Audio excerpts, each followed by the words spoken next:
1 p.m. We're going to stand and pledge of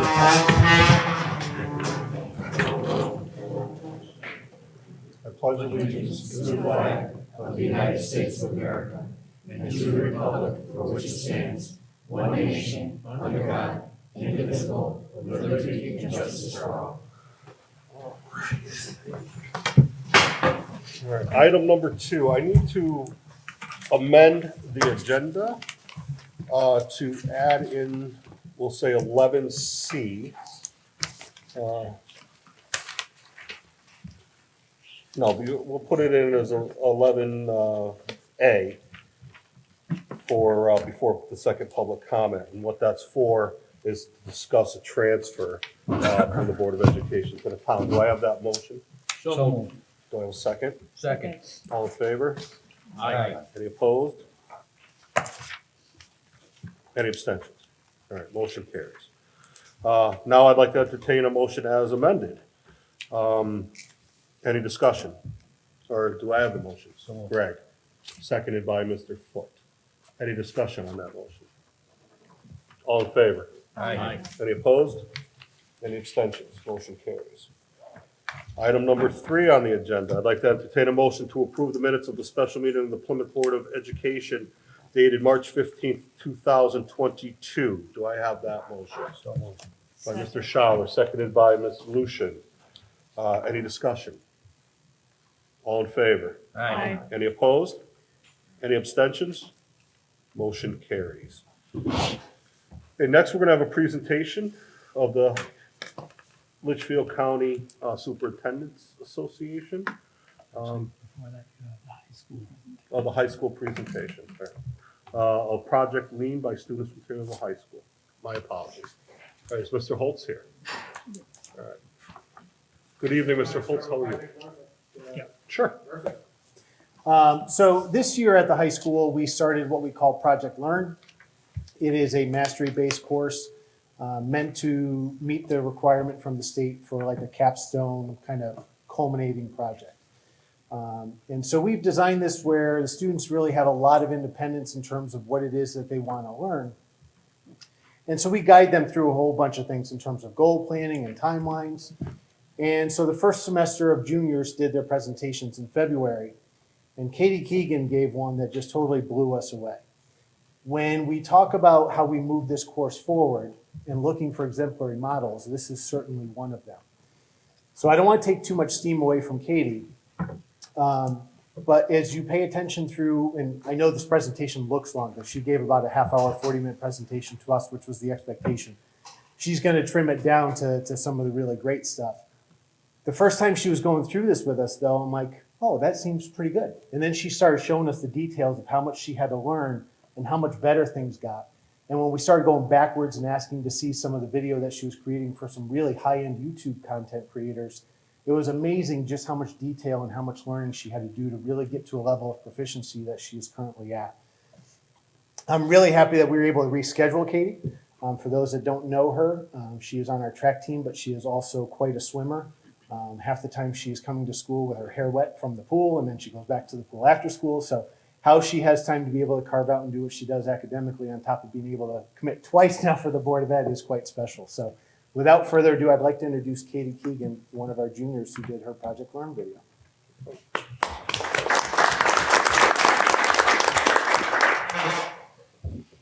Hello. For my Project Learn project, I decided to do video editing.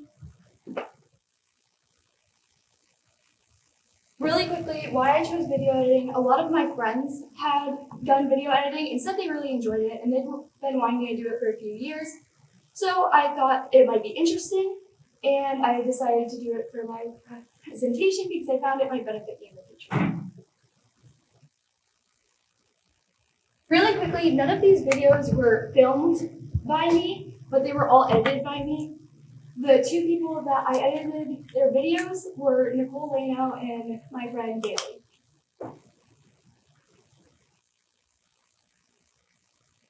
Katie, while we're waiting for that, can you share a little bit about the YouTube channels? Because one has like 6 million subscribers. Yes, my friend Nicole.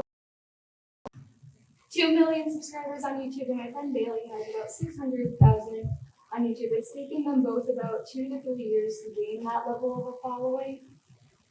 And they both accomplished a lot, even with brand deals and just overall development in what they do.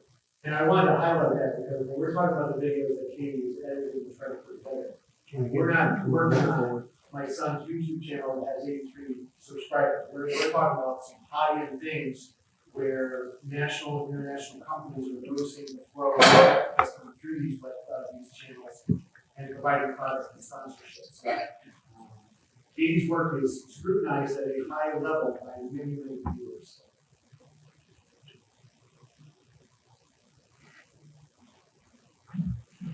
Like I shared at convocation, I feel bad for Rich Trudeau and his team because you just always expect things to work, and when they don't, we all stare at Rich, wondering why. You're in a no-win situation, Rich. Sorry, Katie. He could act it out for you, though. Rich could act it out for us in the whole commercial. Interpret advance. I don't know if you want.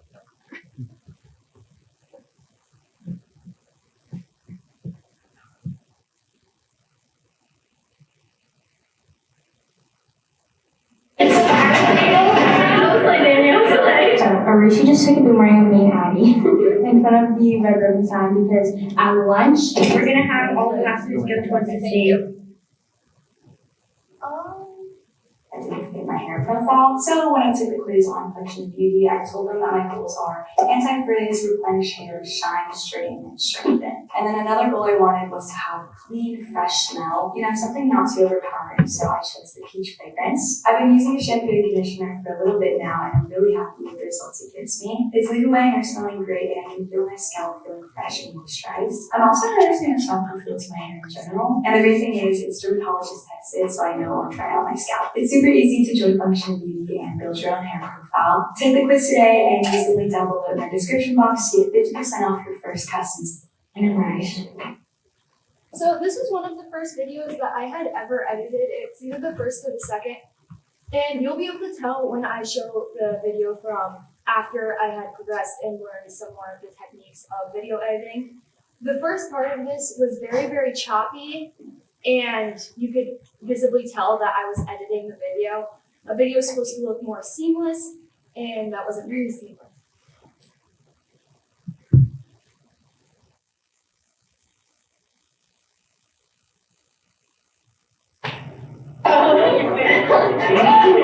Filter mac and cheese.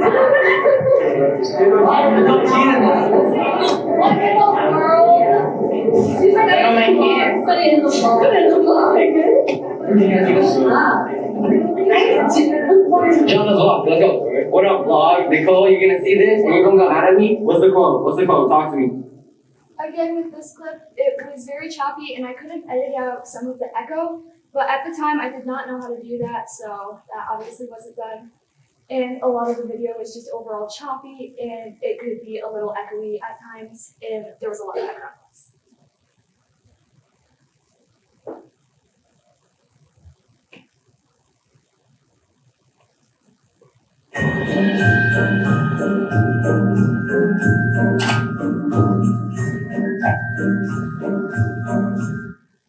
Question number.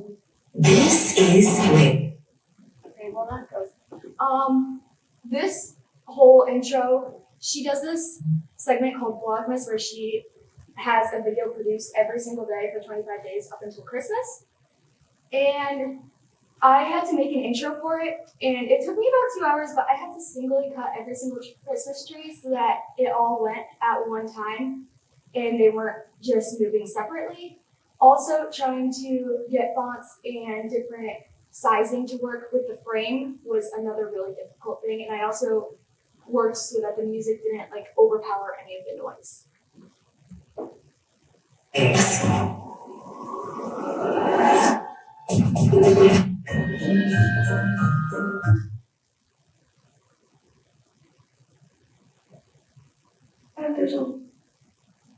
I already did it this morning. But I'm just gonna touch it up and just do a few strings.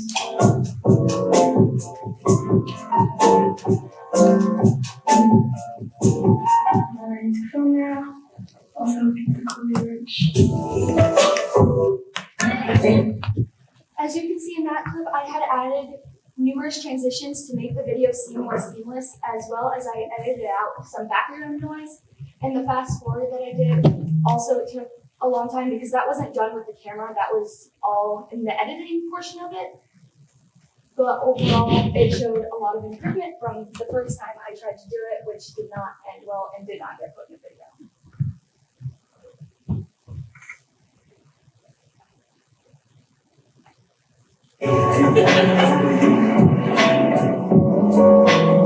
Guys, today's survey in church was so good. The message of it was tomorrow's not guaranteed, so make sure you tell your loved ones that you love them, that you're thankful for them, and don't take anything for granted. Yeah. And everything's borrowed, it's not yours. It's all time. It was a good service. It was really good. So that clip right there, I worked for a very long time on trying to get music to not overpower voices. And in the little bit of that clip where there was music, I was working, I think I worked for a good hour to try to get the music to not overpower it, and it did end up by coming out pretty clean. And then the last portion was about 25 different clips with background noise, all happening at once, and I edited it together to make it seem pretty much seamless.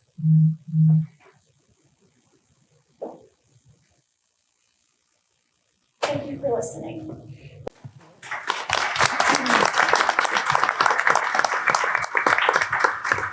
I think we take for granted often when we do watch some of these videos and just how well put together some of these top channels really are. Really enjoyable to sit with Katie for, like I said, over half an hour and really learn some intricate things that she has learned and the growth that she had. So I hope you can certainly appreciate the next time you watch a channel and just how much editing possibly does go into putting it together a really solid 5 to 10 minute video. So very, very proud of Katie, and like I said, she sets a very high exemplary model for what we're looking for. Thank you. Great work, Mr. Hultz and Katie, great work. I'm happy to see that these classes are moving forward and students get involved. All right, next we have the Superintendents Awards. At this time, I'm going to turn it over to Superintendent Mr. Falcone. Thank you very much. This evening, we've invited our 2022 Connecticut Association of Superintendent Student Award winners. This award, there are numerous awards you could win in school, in a public school. This is one of the most prestigious awards you could win. This is chosen by teachers, administrators, school counselors, and it's brought to my attention. And these students all share just amazing attributes with character, academics, and really treating others right. And so their principals are here this evening to introduce each of them to the board so we can give them a nice congratulations. So first, I'd like to call up Mrs. Warhunski from Plymouth Center School.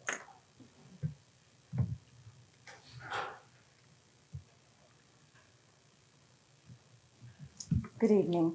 I was hoping to introduce to you our student, Timothy Synod, but it looks like they're unable to make it this evening. But I'm more than happy to tell you all about him. He's a second grader at Plymouth Center School and was chosen by his teachers for this honor because they stated, Timothy is always respectful, responsible, caring, and a great peer model. He enjoys learning new concepts in math and is always up for a math challenge. Currently, his favorite books to read are chapter books, especially The Magic Tree House. When Timothy grows up, he wants to be a football player, hopefully playing for the Eagles. Timothy and I did spend some time together talking about this evening, so I want to share with you some of the new facts that I've learned about Timothy. As a second grader, he is the oldest of 4 boys in his family. Nothing better than boys. He likes playing Nintendo and Pokemon, and he also loves to go fishing. Timothy says, as a second grader, he's thinking he's going to go to college, and he might end up being a scientist. His favorite place to eat is McDonald's, and oh, by the way, his favorite baseball team Are you ready, Mr. Falcone? Is the Yankees. That's why he's Plymouth Center is very proud of Timothy, and he'd like to congratulate him and his family. Thank you.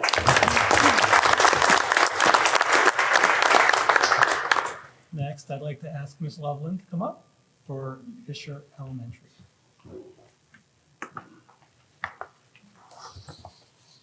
All right, so it is my privilege to share the FES Superintendent Recognition this year with all of you. Every year, we look closely at all of our students to identify a fifth grader who exemplifies all the qualities that make up an outstanding student and community member. This year, one student stood out amongst the rest, and his name is Edward Armbruster.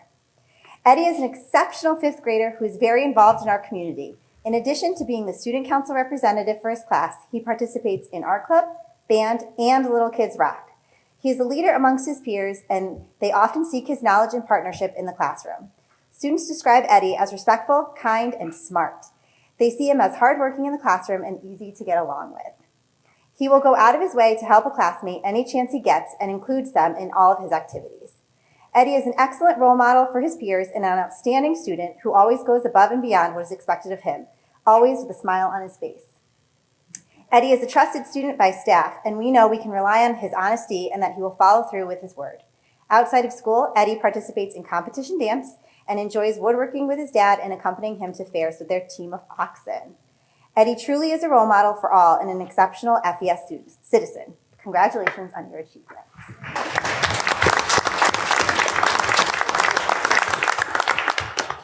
I remember going to the school to see Eddie to congratulate him, and that smile is unbelievable. You can see me from ear to ear.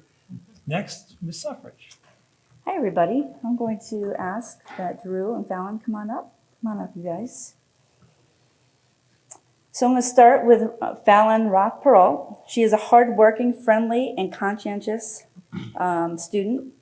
Fallon is a member of the cross-country, basketball, and track and field teams. Mr. Rosano describes Fallon as a very polite and respectful. She is a tremendously curious student who strives to understand the world around her. She is certain of her beliefs and staunch in her values, and always exerts extra effort to ensure that the work she produces is the highest quality and reflective of her ability. Ms. Baumgart, Fallon's family teacher, had this to say: "It has been a pleasure to have known Fallon for the past 3 years. She is self-motivated, she seeks feedback, and applies it in order to improve.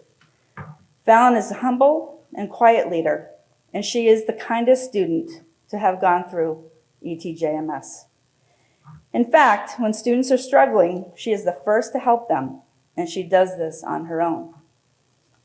When she isn't competing on the court or the field, Fallon volunteers for several community school projects, and she participates in student leadership clubs and Leos. During her free time, Fallon enjoys raising chickens and spending time with her dogs. Although her career path is undecided, Fallon plans to attend college after high school." So, Fallon, congratulations.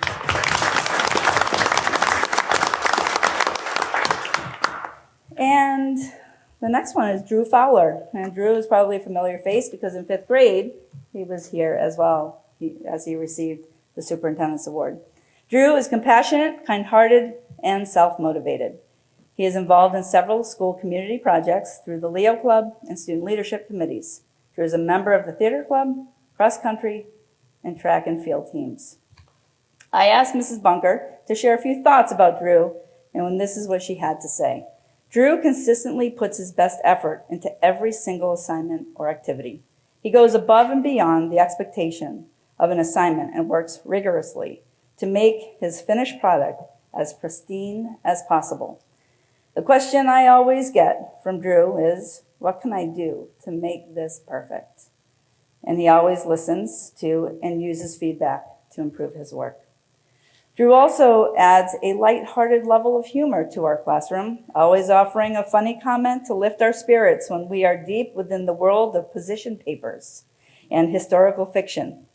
He comes in each day not only as the hardest worker, but also as a genuine source of kindness and cheerfulness. Mrs. O'Donnell, Drew's family teacher, describes him as thoughtful, respectful, and makes everyone feel important and included. He listens, to what you are saying as if it's the most important thing he will hear all day. Outside of school, Drew enjoys reading and spending time with his family and friends, and he plans to pursue a career in medicine. Drew Fowler.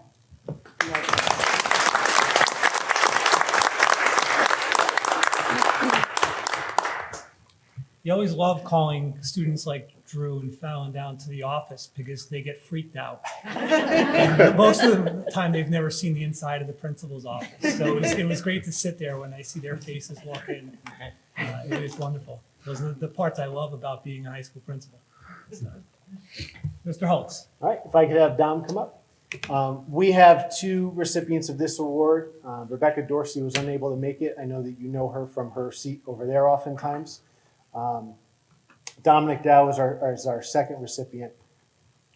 I can easily talk about the straight A's, the extracurricular activities, NHS leadership roles, but what makes these students so different comes down to their character. And when you talk about character and leadership, I look at a couple of things. Goal setting and being motivated and driven, and how do you handle adversity and persevere through some tough times. And so when I talk about Rebecca, she is one of the most goal-oriented students I have ever worked with. In fact, fun story, since she's not here, I can embarrass her. When I informed her that she won this award, she was the only student that I know of that has ever known what the award was, because in 8th grade, she remembers who won it, and she wanted it. And so she has been like, this is one of her bucket list things in high school to achieve. And for those that know Rebecca, it's not a short imagination for her to achieve that. Everything that she has done, she has excelled at. She is looking to try to finish in the top of her class, and she is looking at some very top-end schools. And so I don't want to give anything away just yet, but like I said, she has pretty much managed to check off every goal that she has ever wanted to do. Dom, on the other hand, is a perfect example of those that can handle pressure and adversity and never lose their composure. I have been doing whether coaching or supervising or just being close to high school sports for over 20 years. I have never once had an athlete that is one of the most ultra competitors that you will ever come across, yet at the same point, the highest level of poise and sportsmanship. Oftentimes when you get a strong competitive student on the court, on a field, sometimes their emotions get the better of them, and sometimes their character kind of maybe takes a stumble. On the other hand, you get some kids that maybe aren't so competitive and they kind of go with the flow, and so they're really great sports. Dom is an example, like I said, the only student I can really remember in 20 years that can compete at one of the highest levels and has earned the respect of every one of his coaches, competitors, and refs that have ever dealt with him. So just a small example of that. We were in one of the state championship games, playoff games, and we struggled to get going. And we were kind of leaning on Dom. And before the half, Dom had 21 unanswered points all on his own. And I was sitting there with Mr. Bigliotti, and we had talked about how, we need the rest of the team to be scoring some points so we can stay in this game. And we were talking like, well, maybe nobody else does have to score. And when they came out in halftime, they started putting 2 and 3 people right in Dom's face. It was literally like playing 4-on-2 or 4-on-3. And he never quit, and he was able to elevate and be a model for all the other people around him. So it is quite an honor to be able to work with both Rebecca and Dom. They are very special in their own unique way, both very quiet and shy, but they lead through example for sure. So Rebecca Dorsey and Dominic Dow.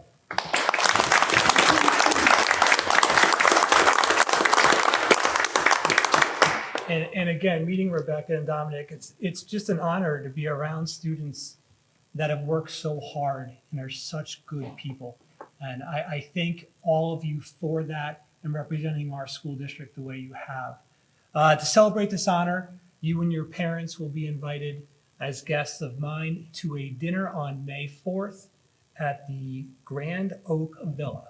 I have no idea where that is. I think it's in Watertown. So hopefully I don't get lost and I can meet you there. So congratulations.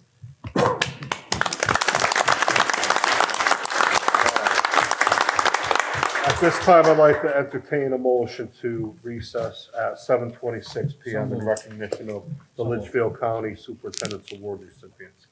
Do I have that motion? By Mr. Schauer, so I have a second. I'm gonna go with Ms. Fusco. All in favor? Aye. Any opposed? Motion carries. We're in recess.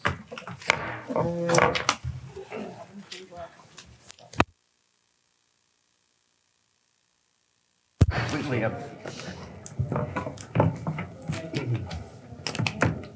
I'd like to entertain a motion to resume regular session at So moved. 7:42 PM. By Mr. Perugino. Do I have a second on that? By Mr. Zabushka. All in favor? Aye. Any opposed? Motion carries. Item number 7 on the agenda, student representatives. Matt, it's all you. All right. It's been a really long time, so I'm gonna be a little behind you guys because I was gonna open with Dom winning the Leon Sportsmanship Award that was March and getting 1,000 points, but we're a little past that. So Zach cannot be here because he decided to go on vacation with Costa Rica. They left at 6:15, and then Rebecca also wants to enjoy her night, I guess. So. Boys basketball went 16-0 for the regular season, and then they won the regular season, made it to finals. Jake and Dom went first all team, then Dom got the Leon Sportsmanship and 1,000 points. And then softball, baseball, track and field has started. Track had their first invitational, and then baseball and softball had their first couple of games, and those are going pretty well. Leo Harvest Pack had their Harvest Pack on March 17th. They packed about 15,000 meals. NHS Dodgeball Tournament was on March 31st. They raised about $2,000 for the CCMC along with the fundraising they did online. Costa Rica had their chili cook-off, and then they left tonight. And then Casino Night for Greece, it was very successful, very high turnout. It raised almost $1,600. And then we wanted to recognize the spring play. It was really amazing. And then there's a spring extravaganza happening Friday, May 6th. That's all I got. Thank you. All right. Item number 8 on the agenda, public comment. Do we have any public comment? Please state your name and address for the record, please.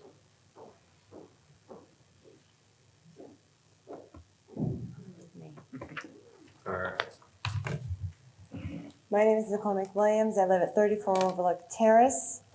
I wear many hats in this school, many hats in this community. Tonight I have my drama hat on.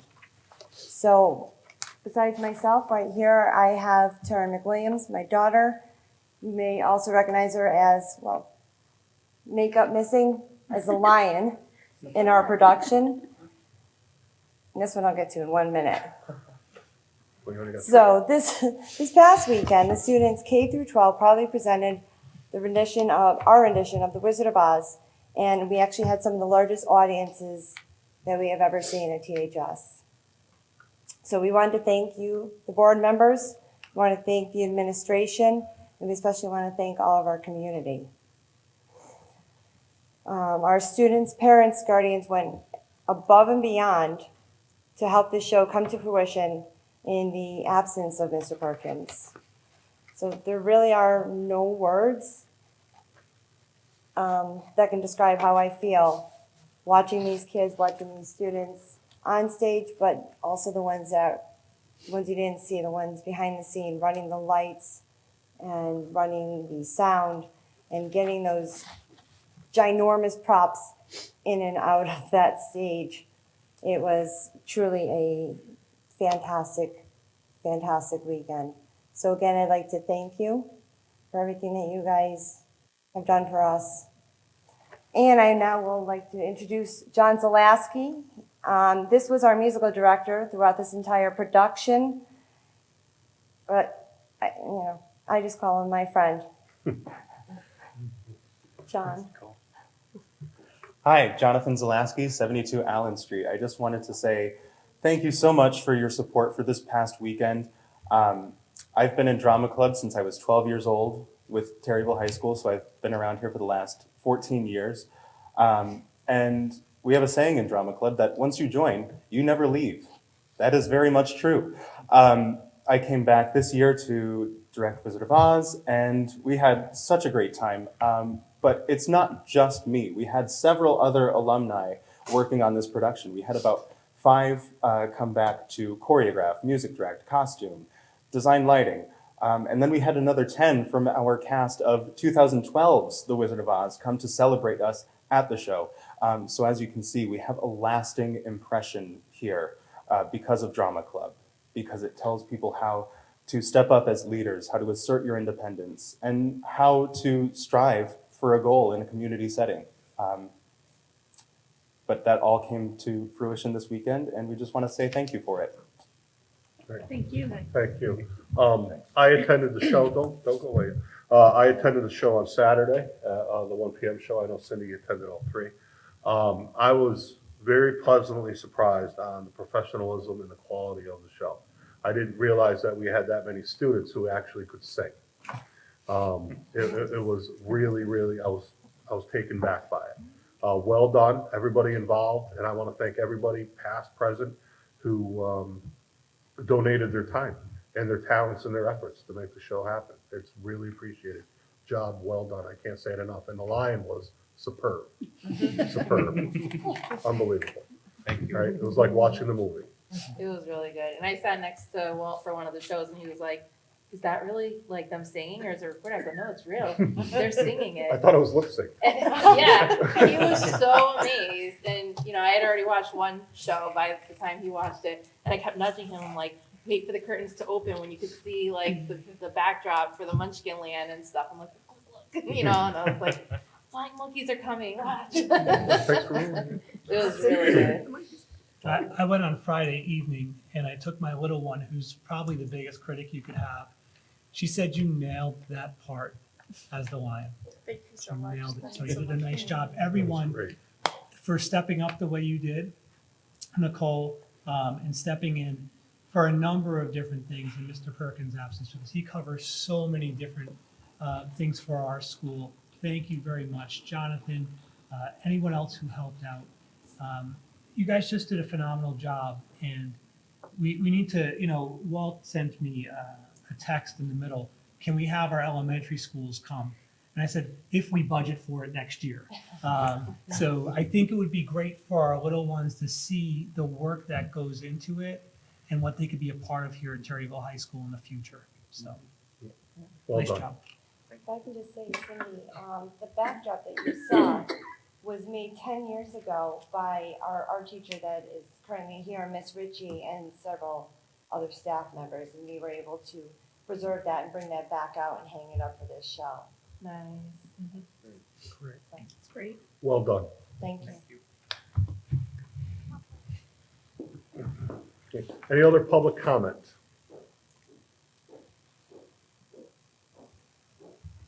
All right, seeing none, we'll move to item number 9 on the agenda, the superintendent's update. We'll turn it over to Mr. Falcone. Thank you very much. Barring any unforeseen circumstances, the last day of school is Wednesday, June 15th. With that, we're going to set our Terryville High School graduation date for Tuesday, June 14th. We're hoping to hold the ceremony outside like we did last year. And if it rains, we'll have the rain date on the 15th that morning. The reason why we would do it in the morning is because most likely the rental company will need the chairs back and the stage back for an afternoon graduation on the 15th. So we'll try 2 takes at having it outdoors if we have bad weather. If it's raining on the 14th and the 15th, we'll move the ceremony inside into our auditorium. So that's the plan for graduation at this point. We will graduate the high school seniors 1 day early.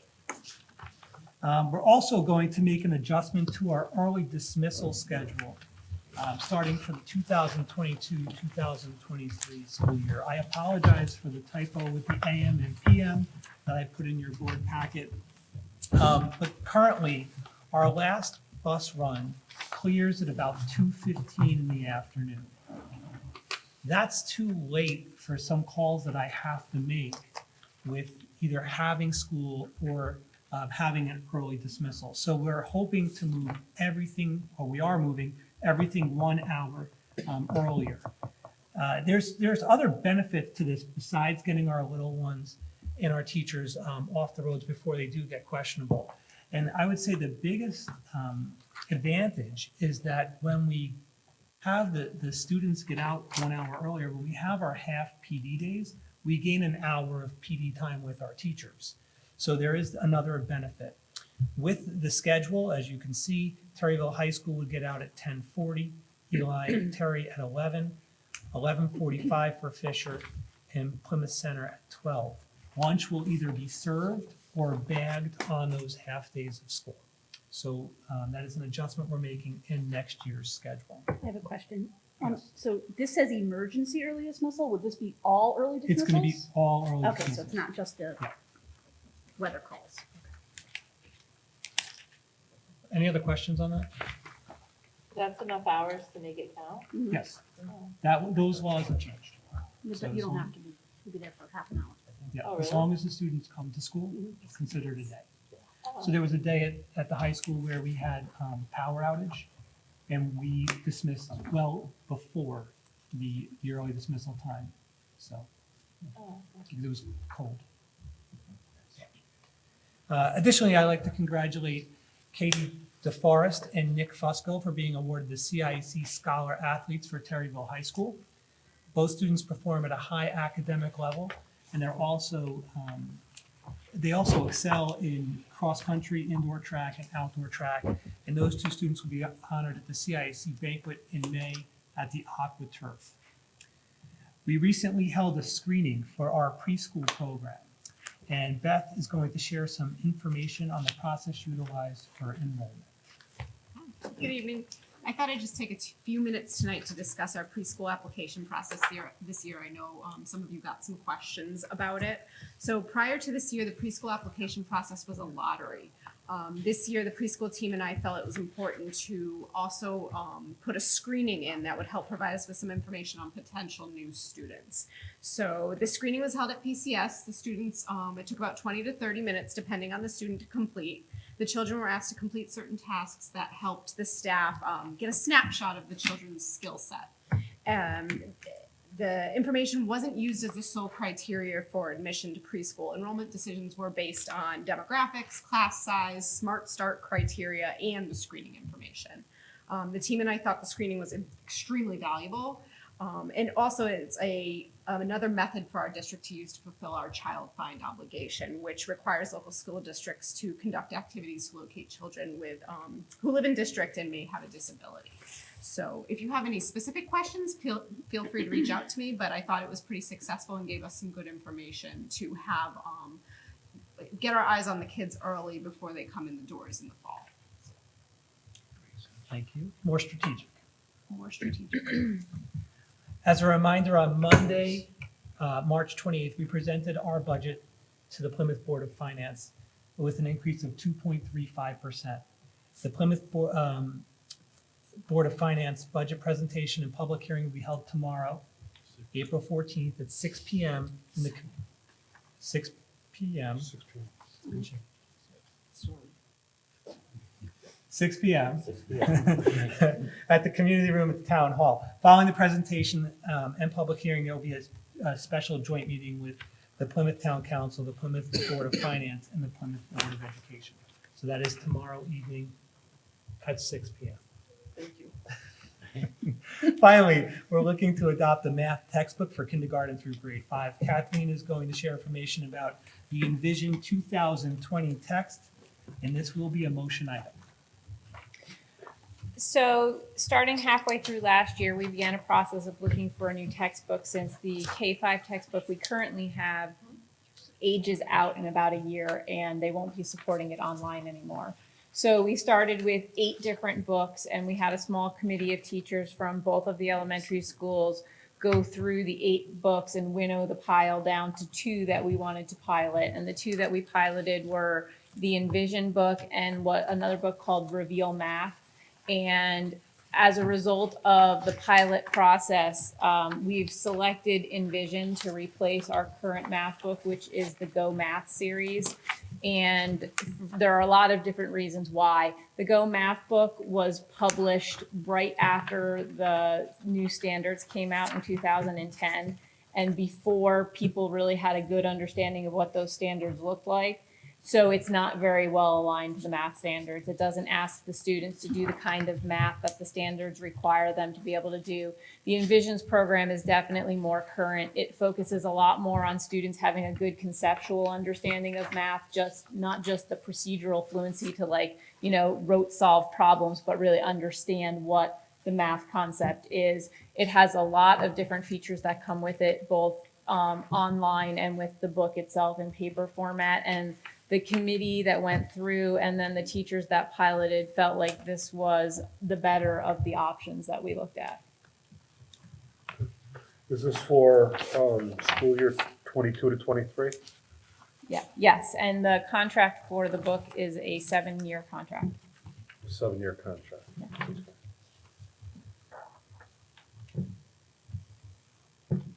Okay. I'd like to entertain a motion to approve the Envision Mathematics textbook as presented and the contract for for year 22 to 23, fiscal year, I've used the budgets, and the 7-year contract. Do I have that motion?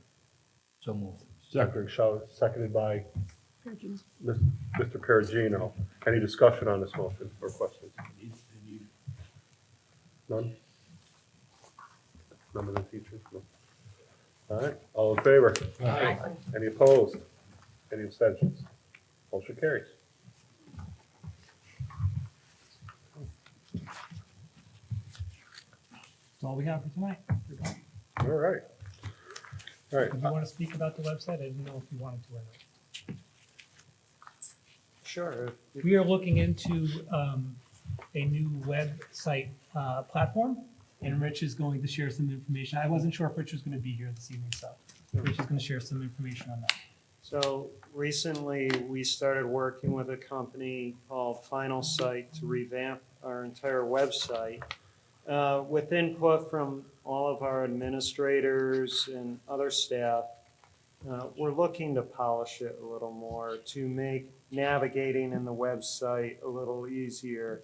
In other words, you shouldn't have to click more than twice to get to where you want to when you're on the website. So we worked with Final Site maybe 10 years ago, I'll say, and they were excellent at that time, but their pricing was very high. And that was due to the fact that you could get E-rate funding towards website hosting. Since that time, they dramatically lowered their pricing and more in line with all of the other website options out there. But the biggest thing with Final Site is the professional tools. In other words, it's more intuitive. It'll allow for easier updating on a regular basis. For schools to actually also update calendars, for example. So we're hoping to be completed with the website revamp mid to late summer. And another piece of that is, the platform's only so good if we're updating the information. And so we're looking at a protocol and procedure in our district on how we're going to keep that information updated in each school and by the district. So that's what we're working on as well. So thank you, Rich. That's all we have. All right, thank you. All right, item number 10 on the agenda, new business. Article A, revision of 2022 to 2023 school year calendar. I'd like to entertain a motion to revise the 2022 to 2023 school year calendar as discussed. Do I have that motion? So moved. By Mr. Shower. So I have a second on the motion. Second. By Ms. Lucian. Any discussion on the motion? I have a question.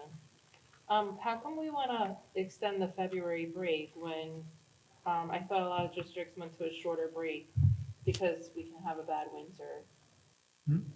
Well, we actually took a look at that. Not all districts did that and adopted that. A lot of Fairfield County schools didn't actually. I worry about the teachers, and it was something I sent out in a survey earlier this year. When you hit that February into March, it's a long stretch that you have, and we see our attendance numbers or absences going up in teachers. So we're hoping that that full break will give everyone that time to recharge, because you have the holiday or the winter break where everyone's so busy, you really don't have a time to take a breath. We're hoping you could take that breath during that February break. And we were able to build in those 3 days. If you looked at the original schedule, the 17th before the February break was a PD day. We actually moved that for the teachers to the 24th, so we can get our PD in with the teachers those 3 full days, because one of those days in the beginning of the school year, when you have convocation, faculty meetings, there's really not any real PD being done in that day, so you lose a day. So that will give us 2 full days of PD to start our school year off, and then we have the half days kind of built throughout. So it didn't really impact our last day of school significantly. The other hope too, Cindy, is that the state will allow us at some point to do virtual snow days. It's not there yet. We have not been given permission to do that, but that is also our hope that someday down the road we can get there. And we just don't know when and if that will ever happen. So. Any other questions or discussion? All in favor? Aye. Any opposed? Any abstentions? Motion carries. Entertain a motion to approve the 2023 to 2024 school year calendar as presented. Do I have that motion? So moved.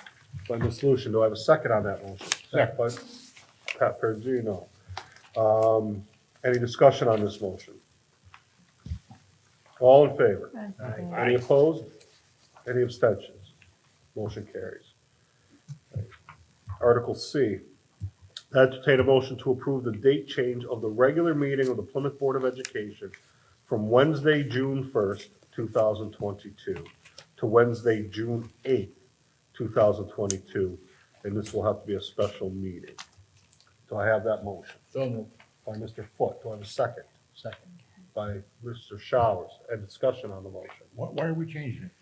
It's usually the second Wednesday of the month. Yeah. Is when we have it because of graduation's original date. Oh, okay. We had it the first, and so we're just pushing it back to the normal time. Okay, no problem. Any other questions or comments? All right. All in favor? Aye. Any opposed? Any abstentions? Motion carries. All right. Article D, discussion regarding various board committees. So looking at a couple committees we're going to talk about. The Finance Committee, we're going to implement subcommittee. So on that, Cindy, Ms. Florenciani, Mr. Perugino, and Mr. Showers, you will be on the Finance Committee.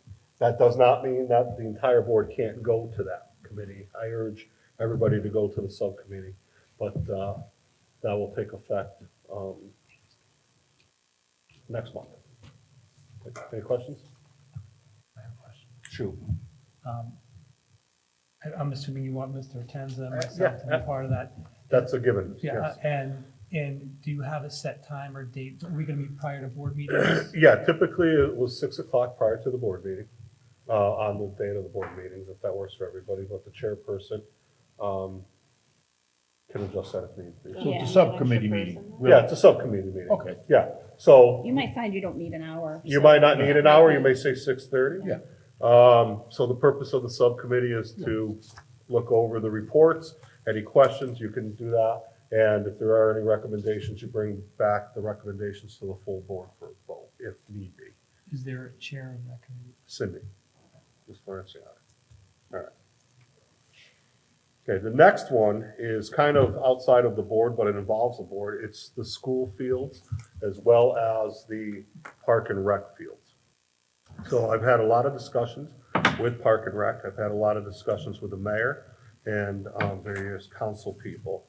So we're going to form a town-wide committee to look into the fields. The purpose of the committee is to evaluate the condition of the fields, possibly get funding for the fields. There's ARPA money out there, and there's grant money. Make recommendations for improvement of the fields. Irrigation is a big one. and we will bring forward possible construction of the fields. So that our fields are what they should be, and moving forward down the road that they're gonna last. And then it'll be on us, and we've done a lot of work, Mr. Tenza and Mr. Falcone have done a lot of work. The new company that's here taking care of them has done a lot of work to the field for this year, and they're light years ahead of what they were last year. But they're not what they should be. So that's what this committee is going to do. So on that committee, Mr. Showers, Mr. Perugino from the Board of Ed, and myself, Mr. Falcone, right, obviously, Councilman Gentile, Councilman Green, Vincent Klimas, he writes the grants for the town. Mark Fowler, the athletic director, Jim Mazon, who's in charge of facilities, Richard Schnars, who is on Park and Rec, and Jim Kilduff from the Board of Finance. We're bringing all the players to the table, and we're gonna figure this out. And Matt Tenza, right, that's a good. Right? Anything to do with money, you're there, right? Anything to do with money, you're there. Every committee you're on. Right, so, Just making sure. Thanks, Brian. Right, you could have got away with it. A lot of testosterone in that room. It's gonna be great. I'm gonna sell popcorn. I might need to show up. All right. Yeah, and everybody's welcome to go to these meetings, and that'll be good. So our hopes, we're gonna move quickly, we're gonna move forward. We're gonna, as I said, we're gonna get the fields to where they need to be. I need to know meeting dates. We don't, right, we're gonna crawl before we walk, correct? Right? So, He's a busy man. I know he's got a lot going on, right? So those are those two committees. Is there any other committee? What's that? Any other committee? No. What about negotiation committee? We're gonna do that when it comes up, Well, when it comes close. when what comes up, I guess, that's my question. When Mr. Falcone says we have contracts coming up, or Mr. Tenza says we have contracts coming up, and I believe, correct me if I'm wrong, Mr. Tenza, we have a while to do that, correct? Before the next bargaining unit contract comes up, where the board gets involved? The next bargaining unit contract coming up would be, I believe, the paraprofessionals, which is until 2023, I think. 2023. So when we get, but you have other contracts that need to be addressed on an annual basis. Correct, you got the superintendent's contract, and you got business manager's contract, because when I went online, I saw them, and they have to be done by May this year, if I'm not mistaken. So for clarification as well, there are 3-year agreements that were signed. The typical practice is each year you keep a 3rd year on the books, so that. Correct. That's done. And I just wanted one more thing with agreements. This is something that Matt and I did this year, and we brought those agreements to the board in the executive session.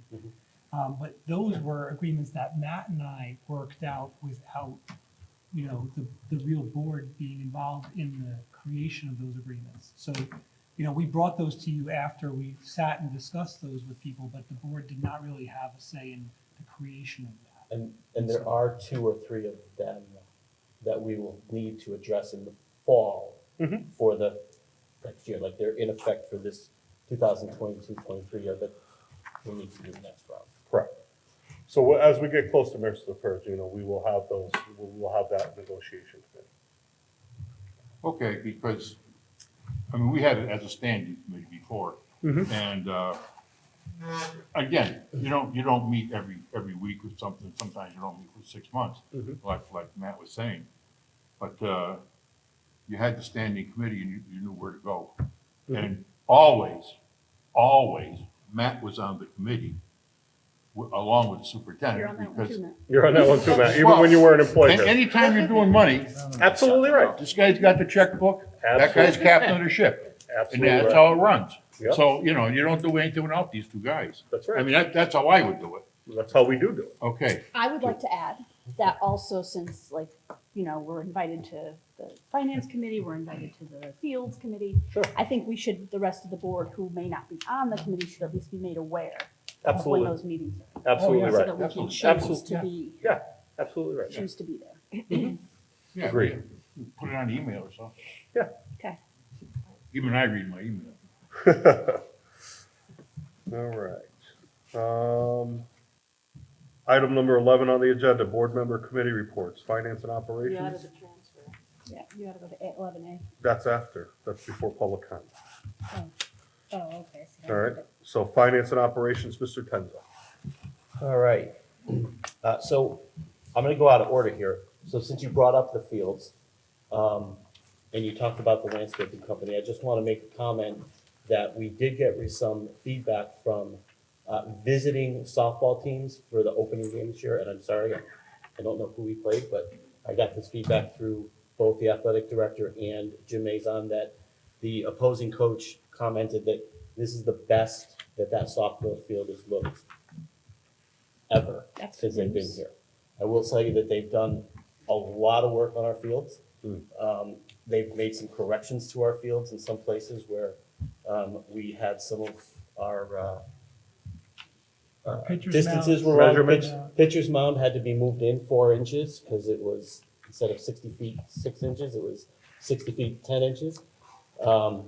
We've cleaned up a lot of other things, so they really are doing a lot of work. They're trying to come up with improvements to our fields so that they're much more in better playing condition. And so far I've been happy with the work that they're doing, considering they've only had about 15 days on grounds because of the way the weather has worked. They don't want to do anything that's going to damage them with driving on or anything like that. So they're doing a good job. And I've seen them working on the weekends. I saw them on a Saturday at Plymouth Center. I'm here at like 7:15 in the morning walking the track. They're out doing the fields and stuff. I've been seeing them a lot working. I've received a lot of compliments on how all the schools look. Yeah. So, and they're nowhere near satisfied with where the grounds are yet. So, now, in case you can't tell, I'm super excited that last year's encumbrances are finally all closed. And I gave you the numbers for where we ended, and that is really indicative of what lead times are now to get product. The fact that we're sitting here in April and I'm saying I finally closed the 2021 budget is distressing to me and keeps me awake at night, but finally I can say it's closed and everything has been taken care of. I know that when we get to 11A, whatever it is, we'll be discussing some of that. But that's something that I wanted to point out. I'm very happy that that's done and closed. You won't see that on my future reports until we start next year. But this year's next year. There was an issue with scoreboards. I want you to know that I do have estimates for scoreboards. I have copies here if anybody wants one. Here at the high school, the scoreboard for the baseball team is not working. What is wrong with that scoreboard is that the motherboard that operates it is gone and it cannot be replaced. So that whole board needs to be replaced. So we have a quote for that. And while we were looking at that one, we also looked at the softball scoreboard because if they're the same make and model, it's only a matter of time before we're probably talking about the same thing. And that one is a little more distressing to me because the poles that hold the scoreboard up are leaning so that the board is 9 inches out of plumb. And that's strictly because of what we believe is wind issues. So to do both of those boards right now is a $40,000 expenditure for those two. That's without the electrical work. So we have some decisions that will need to be made. I want to let you know that I have reached out to All Star Transportation to talk about an extension of our contract. Our contract is in effect through the 22-23 school year, but then our choice is to either negotiate now for basically a contract extension, which districts across the state are actually looking at now to extend rather than go to RFP for two reasons. First off is none of the bus companies right now are looking to add any new business to what they currently have because they can't get drivers to take care of what they're doing now. If you go to RFP, bus companies can then put out anything they want on paper, and typically it's gonna be your only bid, and then you're stuck with it. So that's why I've reached out to the Wolcott Thomaston business manager, because we're in a group with them, to say, let's sit down and talk with All-Star now and try to minimize some of those increases. I can also tell you that right now, increases for bus companies are running between 5 and 10%. On the low end of that, that means for us, it's $100,000 increase to transportation, just regular transportation out of the gate. Doesn't even talk about what we're doing for special education, as I point to that. I was also asked to approach the board, to take your temperature on where you would be relative to lunch pricing. Districts in our immediate vicinity are all looking to increase their lunch pricing by as much as 50 cents per meal. And that is really because of what inflation is doing to, inflation and labor costs are doing to the programs. And while each month I provide you with a report that shows that this year we are doing extremely well, and we are. Next year, when lunches are paid, that's going to be a different scenario. We're not going to be able to give all the lunches away, so we're not going to be able to build the government at the government rates. So volume talks. So I'm really just looking to take your temperature to see where you are with this. My understanding is you did do a 5 or 10 cent price increase in 2018 or 19, somewhere around there. But that's what's out there, and if it's something that you're willing to consider, then I would bring forth something for the next board meeting for you to look at. What's inflation now? I know it was 5 first of the year. Now, was it past 8 now, It's right? 8.5 now. 8.5 now? And food is up like 22. Food is out of this world if you can get it. So, You know. again, it's something for you guys to think about. If you want to think about it, you talk to me at the next board meeting and I bring something for the June board meeting, we can do that. But we would have to set pricing so that we can communicate that to our students and parents for the start of next school year. So I would like to see an evaluation of where do you think we would be, because I know it's self-sufficient, that account. So without going into deficit, me personally, I'm not a fan of increasing the cost of lunch to the families of the district. Totally understand that, right? Inflation is hitting them That's just even me. stronger than it's hitting us because we're a bigger population. And, I you know, understand that. we do have a student population that does go without. I don't want to make it harder on them. Yep, that's fine. I'll put something together, have it for you for the next meeting. Everybody else? May I Well, ask we've a never. question? Oh, I'm sorry. Go ahead. No. Yeah, go ahead. So, as we know with inflation, when there's a crisis or a war or a pandemic and things skyrocket, eventually they do come down somewhat. So if with the inflation, if the rate is increased, say things kind of settle back down and come back down like they tend to do after, after everything gets stable again, are those prices still set, or are those flexible to come back down along with the lower cost of everything? You as the board have the ability to set the meal prices as you see fit. So they could change throughout the year. They could, in theory, they could, sure. Typically you set them for the year, but there's nothing to say that you couldn't change it mid-year.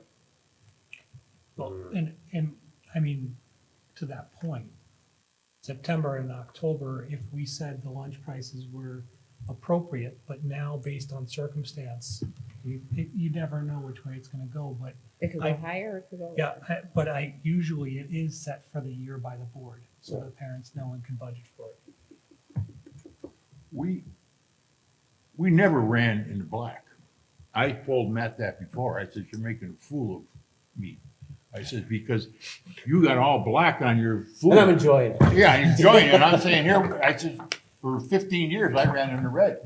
No matter what we could do, you know, we always ran in the red. There's some differences now too, though, Matt, you gotta remember that. Yeah, there's. Oh, sure, I understand there's some differences. I understand that. And next year, you're gonna be in the red. You're gonna be deep in the red. Probably.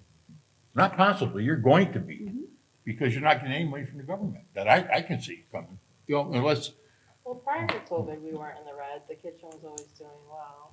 No, so at least from what I can tell, this district has been profitable or break even or profitable for about 5 years. So the goal obviously is to maintain that strategy. There are some concerns with the fact that it's been free for 2 years now, right? And now it's going to be charged, and that's a whole different mindset for folks. So participation, we anticipate to drop most likely by 40 to 50%. And that's significant when you consider, if you think that, you know, we're about 65% participation now with free lunches. If we cut that in half, we're down to 32 or 33%. Very hard to make money at those rates. Very difficult. But it can be done. It's just, we have to pay close attention to the management of that. And with food costs up, transportation costs up because everything's got a delivery charge on it now, and the continued increase of labor rates because we have to get to the minimum wage, which is where we are now. Because we were doing well, we were able to, for lack of a better term, reward our cafeteria staff for the yeoman's work that they're doing. So we were able to move them now, but we have to consider that in the future. And that's a good point too, because not having free lunch for the last 2 years, and now families are going from having free lunch to not paying what they were before, but to paying a lot more than that. For example, before the pandemic, I dished out like $6 or $7 grand for my kids for school lunches. Now I'm looking at maybe 10 or 11. So I'm probably going to say as a parent, you're making a peanut butter and jelly sandwich every day, you know? So you need a lot of thought behind it, because you don't want to make it to the point where people are going to back out and decide to. It's a delicate walk because you can't price delicate. yourself out to that point. And just for a point of reference is meal You have prices. to do what you have to do, but. Meal prices here are $3 for a lunch and $2 for a breakfast. So we're not talking about a lot of money. Right. And they get a nice meal for that price. But it's just, this was kind of a temperature gauge to see where we were, because I'm not going to put Alicia through all the work of helping with the analysis if you tell me tonight, nope, we don't want to entertain that. So. What are some other thoughts, Lou? It's a tough decision, especially with the way money is with families now and everything like that. It's difficult. And I think what we're doing now is the best that can be done. Mr. Perugino. you know, He wants me to be in the red, so. well, I've been here so long, you know, I'm so used to it. But the prices are certainly, I go shopping twice a week. And I'll tell you, if you can find this stuff, number one, and delivery charges, you're exactly right. Everything now is delivery charge. Eggs are out of sight. I mean, it's crazy. You think it's for the holiday. It's not for the holiday. It's just the way it is. You go down, the only thing you can find is macaroni and spaghetti sauce. That's all you can find in the stores. You go down there. Where are you shopping? Huh? Where are you shopping? Where do I shop? ShopRite. And you go down there, you're paying, a piece of roast beef is like $9.95 a pound. That's unreal. You can find it. If you, yeah. Yeah. I mean, it's a big deal, like they bring it in from Australia, but you know, it's crazy. It's a tough thing. It's really tough.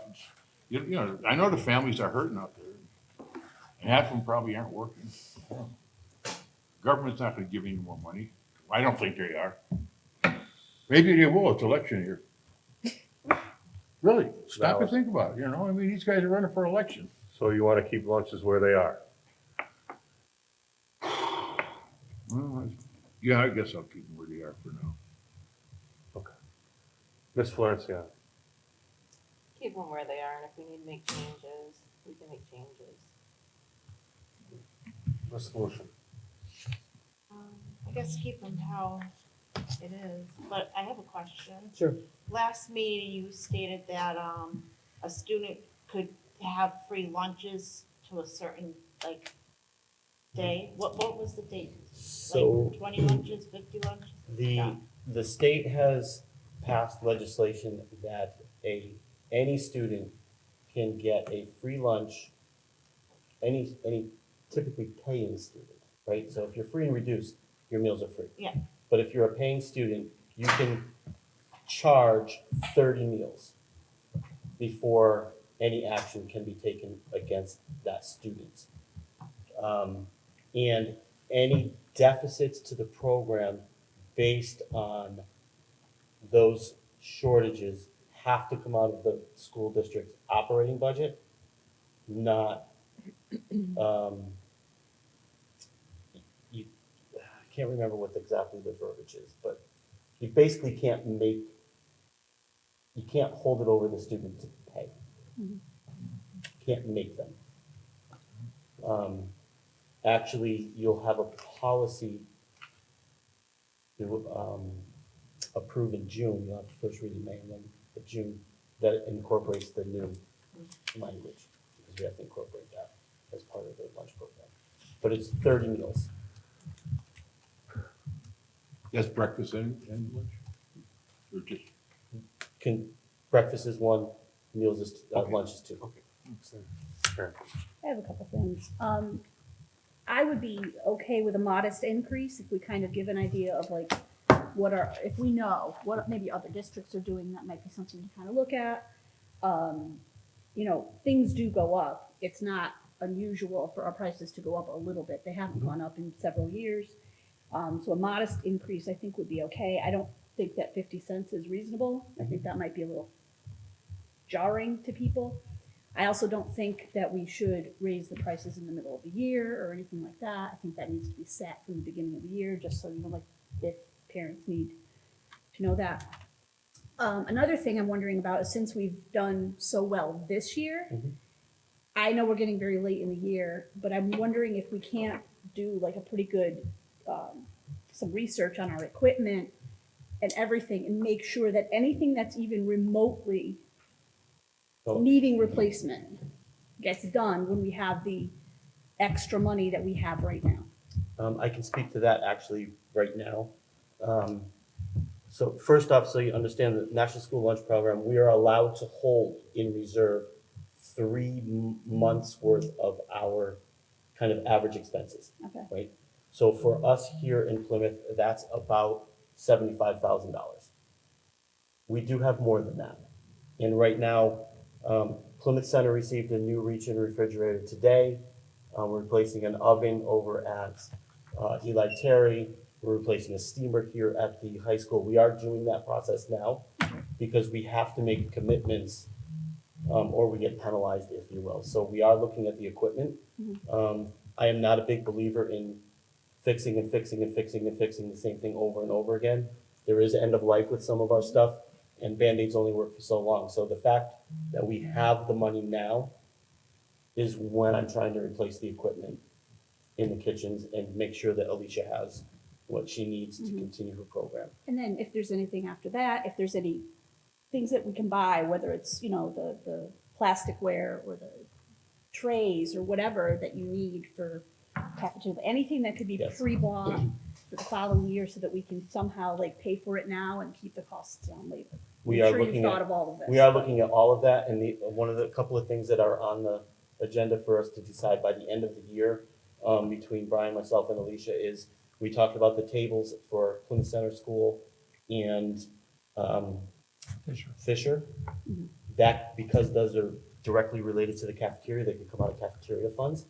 So we're looking at that. And also, we've had discussions about installing the walk-in cooler at Fisher. There used to be one there years ago. It's no longer, we had it removed, it was just rotted out. I told you I applied for the grant, we were not awarded the grant. But if we have the money to do that, we still may do that. Alicia has since talked to me and said that she's not 100% certain it's necessary. One of the reasons we needed it was because we had to store so much because we were giving away so many meals that the amount of stuff we were keeping in storage was much greater than what we've done in the past. But it is something that we're looking at. So we are, talk to her about, let's order our trays now, let's order our plasticware and things like that we can do. I wonder too if there isn't any, I'm sorry. No. You keep trying to go on. No. I wonder too if there isn't any kind of grant out there that forgives student lunch or. Not yet. Yeah, I would imagine that that's Trust me, coming. the CASBO organization that the business managers are part of, we have a legislative lobbyist up there. He is on that all the time. Okay. And we're talking about that all the time because it's a concern. Yeah, because I mean, we And it's not just here, it's absolutely, gonna be everywhere. we absolutely cannot deny our We can't. kids No, food, no matter what. And no matter what we perceive as their ability to pay. Because that's just not, that's not okay. Are we still doing the hydro seeds, like the lettuce and stuff? We didn't do it last year. We weren't running it this year simply because we are understaffed. We have multiple positions open. So we hadn't had the people to kind of take care of it, but it is our plan to have that back online. Mr. Foot. I think keep it as close to what you have right now as you can. We'll go along with whatever you say. You've got the checkbook like this. I like Mr. Foot. Good answer. Everybody does. Ms. Fusco. I mean, we have to be realistic, and I think we're really gonna have to talk about and think about finding a happy medium, because I don't know if it would be feasible to keep it where it is, but I also agree that 50 cents is a big jump for a lot of people.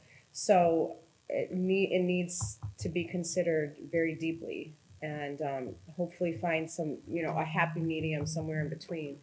And maybe, consider what the, I don't know the word I'm looking for, the level is for families to qualify for free and reduced lunch. Is that gonna change? Is that state mandated? Is that, because it's pretty high.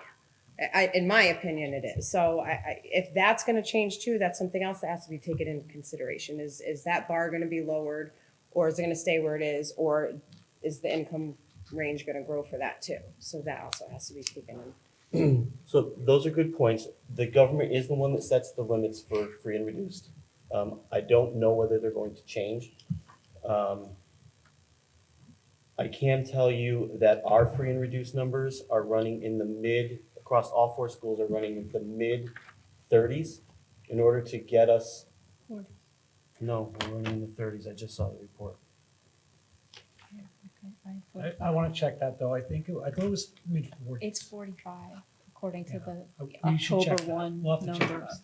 This number is as of last Oh, okay. week. So All right. one of the issues is because everything's free, people aren't filling out the applications. Right. Right. So we have to put an effort in, because typically you've run in the mid-40s. Yeah. Right now, all schools are running in the mid-30s. That could be But it's about deceptive. applications. That could be deceptive though. Because I know someone who filled out an application and got sent back saying, it's free this year, right? So you don't have to fill this out. So that could be discouraging people from filling it out. So there's a lot to this. Again, it was just for me to get an idea of where the board sat with it. Because if we're just gonna keep it the same, fine, we'll just keep it the same, and we'll do the very best we can. Mr. Showers. I wouldn't oppose a modest increase, but 50 cents, no. Again, I gave you the 50 cents as a kind of stock, because that's, you asked about People what are are other saying, places, yeah, that's yeah. one of I the know. districts is at 50 cents. Right. So I think we're kind of split. So I think, go forward and see where we're at and come back with, this is what we possibly could be at, this is what you recommend, versus, this is our possible deficit. Okay. So you're saying like a lunch would be from $3 instead of $3.50, say 3 1/4 or something like that? Somewhere in that area. Is that what? Right now, you said $3. It's $3 right now, All right. unless you do the premium lunch off the deli bar, it's $3. Oh, you got a premium Right. lunch also. Oh, So, yeah, you get a premium lunch. If you wanna go to the Boar's Head Deli, it's $3.15. I can tell you all about the premium lunch. But, so to answer your question, sure, it could be instead of $3.50, $3.15, 3 1/4. So,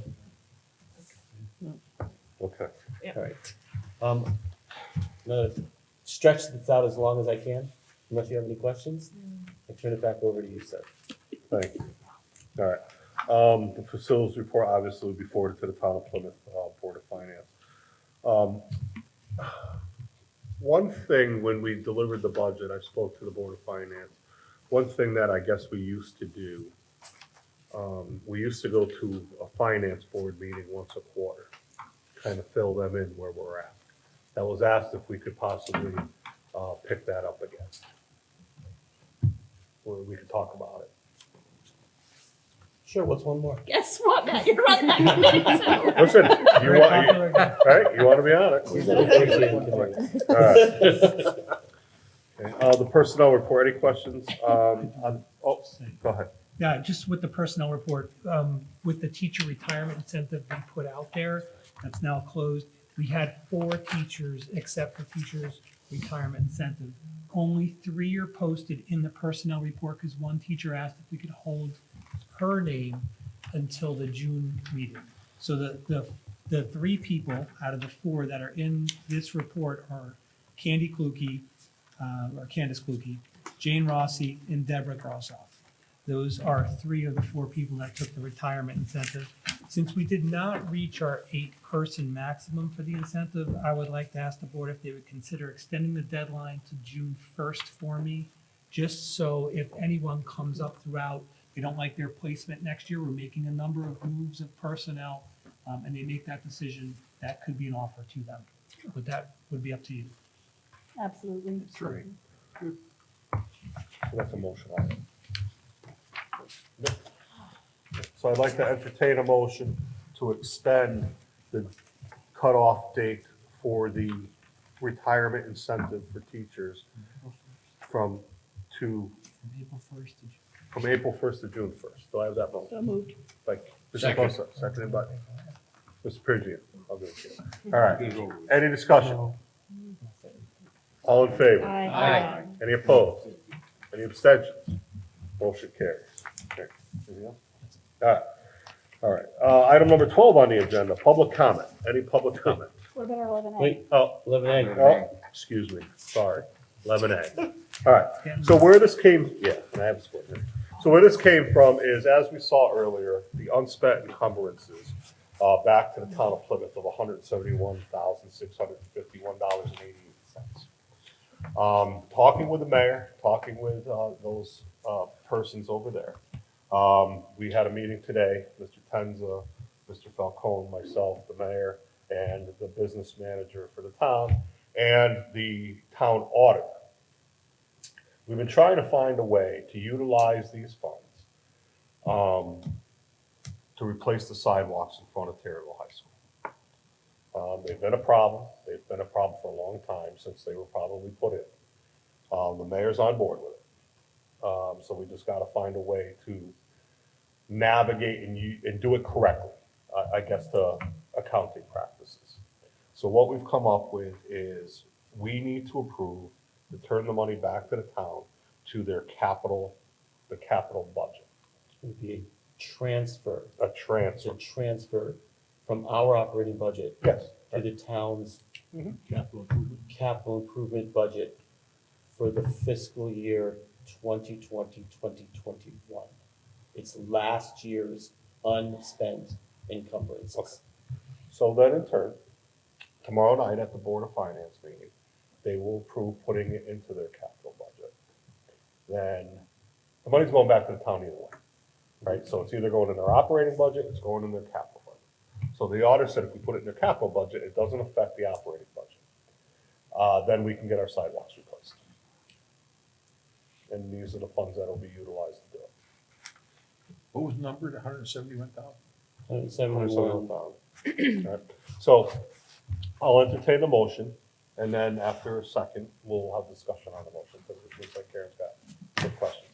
All right, so I'd like to entertain a motion to conduct a budget transfer from the Plymouth Board of Education's operating budget for fiscal year 2020 to 2021 to the town of Plymouth's capital budget in the amount of $171,651.88. Do I have that motion? So moved. By Mr. Shower. So I have a second on that motion. Second. By Ms. Fusco. Discussion on the motion. Is this in writing? No. It's not our money to keep. It has to go back to the That town. money will So- go back to the town either way. Either way. So it just depends on. Either way, it goes back to the Right. town. What's happened in the past is the business manager simply calls the finance director and says, all of our POs are closed. This is the unspent encumbrance. They sweep that and it goes into the fund balance. General fund. Yeah.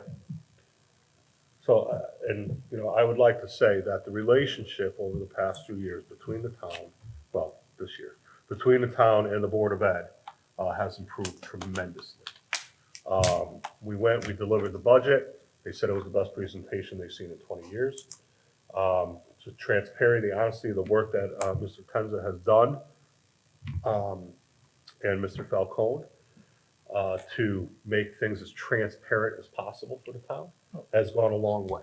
And the mayor has come to the school Oh. and met with Walt, Matt, Yeah, myself, we met Charlie has out come here, from the yeah. town to take a look at the situation and circumstance in front of the school as well. So they're aware of the concerns we have. And the relationship is very well. I mean, it's. So we're saying sidewalk, this would go into a sidewalk, quote unquote, fund? No, this would come out of their capital budget. Their And it capital, would pay for the sidewalks out in front of this school. do we have a price on that? No? There's an RFP. The RFP is in the process of being written. Oh, okay. We do have an estimate of somewhere between $150,000 and $175,000. And it is coincidental that that's how much money we have here, but it's in there. I mean, it's completely, right, I knew the number, but then when we were having a conversation with the town and Charlie and whoever else was there, that's the number that came out, and I just started laughing. I'm like, oh, isn't that ironic? And, you know, I think everybody here knows that when the sidewalks are replaced, I mean, it's been a problem for a long time. There will be oversight, make sure that it is done correctly. Rebar's in place, things are pinned to the building, the appropriate things are in place, the slump is correct for the concrete, and it's done the right way. So this is an opportunity that, you know, we saw, and, you know, fortunately, the mayor and the people, you know, town council and stuff are in agreement. So we're fortunate for that. I thought we were gonna be stuck with these sidewalks for at least 10 more years, but, you know, that's, doesn't seem to be the case.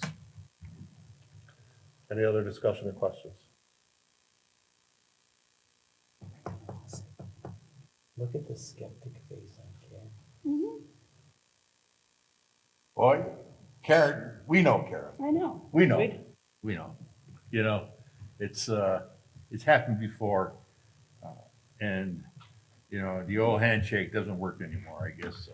Well, I appreciate that, Mr. Perugino, but I think with the mayor that we have and the discussions we've had, be honest, and with our relationship with the Board of Finance over the past couple of years, and I'm gonna take the mayor's word for it. If he says that this is what he's gonna do, then, I'm gonna take that's what he's gonna do. I hope It's in so, our because- minutes, yeah. if you want it on paper. Well, but I think it's my hope Yeah. in when I return to the district, in working with Walt and this board, that we can rebuild that working relationship with the town. Because I do think it's been fractured over some time, and I do think we have some time, and things like this need to be seen through to show that we are repairing and rebuilding and having that trusting relationship, so. Well, you know, once you get burnt, you lose afraid, you know? Or go burn a couple times. That's okay, I mean, if they're willing to go along with it, I mean, 171,000, it'd put a dent in the sidewalks out there, that's for darn sure. Well, our massive audience will also call them out on it as well. Yeah. If it were not to occur. Right. Ordinance. Yeah. Let's hope everything works out in our favor. It will. All right. Any other discussion? No. All in favor? Aye. Any opposed? Any abstentions? Motion carries. Item number 13 on the agenda are the board liaison reports. All right. Item number 12, any public comment? Seeing none. Item number 13, board liaison reports. Mr. Perugino, Harry S. Fisher. Sure. Okay, we met last night, had a PTA meeting last night, and the fifth grade graduation, the fifth grade picnic, and the field day are in process right now. We're just waiting till after the February break. Is that what we're waiting for the dates? April breaks, okay, well, that's how far I'm behind. We're waiting just to get things settled there, we'll have that. The school store will be open tomorrow from 10 o'clock to 12:30, and yes, I'll do this. And the book fair is May 31st to June 3rd. The hours will be posted, they'll be again at night. And PJ Day, it's pajamas, right? Pajama Day, May 6th, and it's $1 for pajamas. $1 to wear pajamas, I guess, and that goes for the books. And they also last night had the new officer slate. They'll be voted on at the next meeting, which will be May 17th. Thank you. Okay. Mr. Zabushko, Plymouth Center. Plymouth Center, their PTA meeting was canceled yesterday because there was a fundraiser to be given out. So there's not much that I have to report back. Okay, thank you. Mrs. Condre Florenciani. For the middle school, we had the craft fair. A lot of vendors said that it was a very good turnout. They appreciated the extra signs that we had up and down Route 6 and around town to help promote it. And they asked for us to do it again next year. We have Purse Bingo coming up, which is sold out. And Charlene and Linda, who are putting that on, are just doing the finishing touches and purse shopping and having fun with that. The field trips are all paid for grades 6th, 7th, and 8th. May 3rd is teacher appreciation. We kind of do it throughout the whole week, and we include all the staff. And we are in desperate need for new members. Elections are next month, so any new members are welcome. The Booster Club has a car wash on May 15th from 9 to 2 at the Snow White Car Wash. They'll have pail shakers out, and if you go through the car wash, a portion of that gets donated back. They have magnets, seat cushions, and masks that are still for sale that help to support the Booster Club. Sports awards are May 31st at 6 p.m. They are also in desperate need for new board members. They're still doing summer conditioning. And the Terryville Fair is coming up, and they have the lemonade booth again this year, and that's August 26th to the 28th, so they'll need volunteers to help with that. Thank you. Ms. Clausen, Taylor High School. Yes, I haven't received an email about a meeting for this month yet, so I'm assuming that will be coming. But I know that some upcoming fundraisers for our Terryville High School graduation, after graduation party, some of the upcoming fundraisers will be the flower sales for Mother's Day and the yard sign sales for our senior parents as well. So, that's it. Thank you. Mr. Perugino, Cabe. Yes, Cabe had their day on the hill. If anybody doesn't understand what that is, you're supposed to go up and talk to your state representative and your state senator. This year they did it on March 10th. It was virtual. So in years past, I've always gone up there and sat with our state senator and try to get more money for magnet school transportation, which I have to talk to the wall, but at least we tried. The Cabe Convention will be November 8th, 18th, and 19th in Mystic this year. And anyone interested in serving on the convention committee is more than welcome. They need a few people if they want to serve on the convention committee. It's not a bad job, really. It's only about 3 times a year.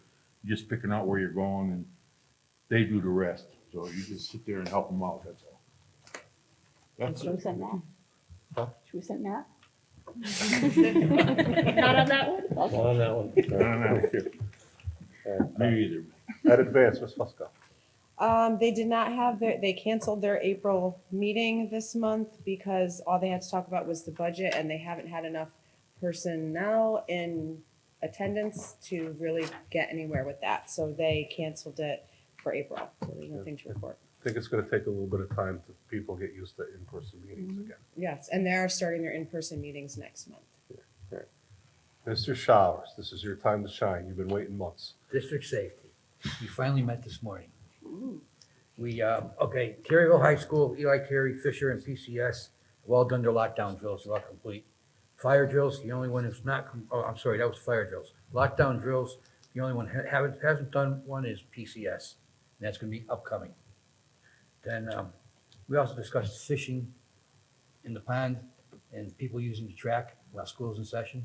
It's not allowed. They can be arrested for trespassing if we wanted to push it. And people are bringing dogs and wheeled vehicles onto the track. That's not allowed either. We're talking about putting up signs. Don't know if it's gonna do any good, but we can always do it to cover ourselves. And then, we also discussed possibly updating the BOE policy about bringing dogs in. Yeah, that'll come later. Okay. That's, all right. And that's about it. Okay, thank you. All right. Board comments. Item number 14 on the agenda. Start with Mr. Showers. Well, I'm happy to see the sidewalks are gonna finally get done. I mean, they are getting hazardous. The job that was done correctly the last time wasn't done properly. All right. Is that Ms. Fusco? I want to commend all the students that were here tonight and the ones that weren't here tonight that got awards. One thing out of this night that really stuck in my head was what was said about Drew and how he can make you feel like he's listening to you, like what you're saying is the most important thing in the world. And that is an attribute that is very admirable because I think that's one of the biggest things wrong with society right now is people don't listen to each other. And for somebody that young to have that ability to have that effect on somebody is outstanding. And I wish he was still here so he can hear me say that. But I mean, I actually got a little teary-eyed with that because you just don't see that today. So that really impressed me. Mr. Foot. You're good. All right. Ms. Clausen. Yeah, I'd just like to congratulate all of our students that were honored tonight and also for those who support them. Ms. Lucian.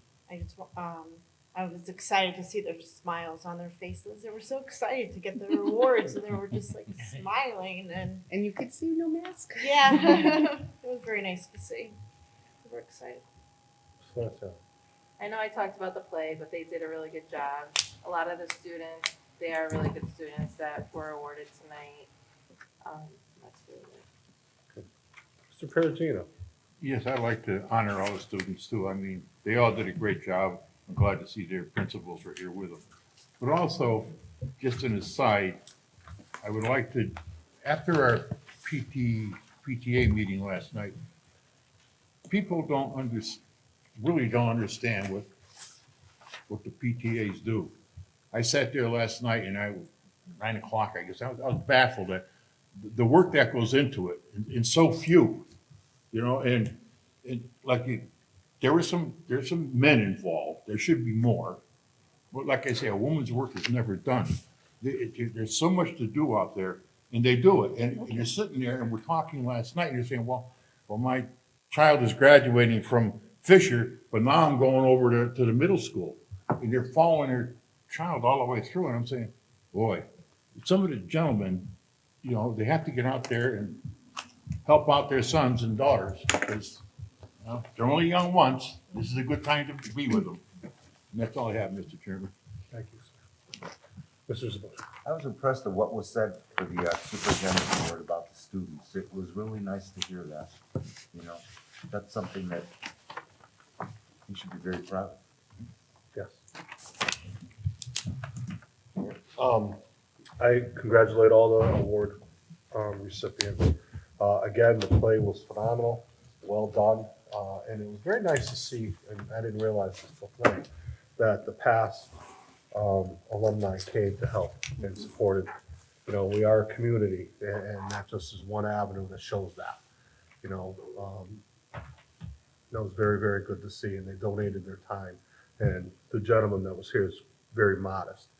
He actually works in theater for a career. So, you know, a drama club turns into a career for some of these children. So it was good to see that. And that's all I have. All right.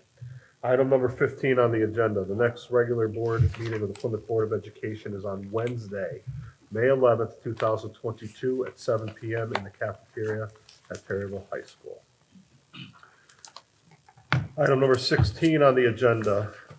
I'd like to entertain a motion to enter into executive session at 8:57 p.m. to discuss the following administrative personnel discussion, inviting in Mr. Falcone, acting superintendent, into executive session. Do I have that motion? By Mr. Shower, so I have a second. Second. By Ms. Lucian. Any discussion? All in favor? Aye. Any opposed? Any abstentions? We're in executive session.